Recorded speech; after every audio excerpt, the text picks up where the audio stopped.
Hey there, in this quick video, I'm going to show you how to update your restaurant's menu on your Google Business Profile.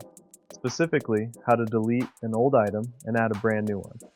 First, just head to Google and search for your business name. When it pops up, you'll see your business profile on the right-hand side of the screen, along with your reviews, links to social media, and more. Make sure it says you manage this business profile. If it doesn't, look for the prompt that says, "Do you own this business?" Click that and follow the steps to claim it. Once you're managing the profile, you'll notice a row of options appear across the top. Go ahead and click on Edit Menu. This brings you to your menu editor where all your items are listed.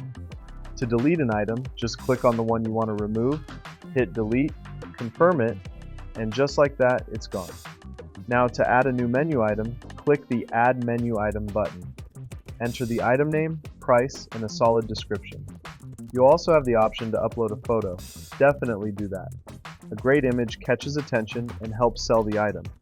You can also tag any dietary info, like if it's gluten-free or vegetarian, if you've got that set up already. Once you've filled everything in and uploaded your photo, just hit save, and you're done. That's it. Quick and simple, keeping your Google Business menu up to date helps guests find what they're craving and keeps your online presence looking sharp.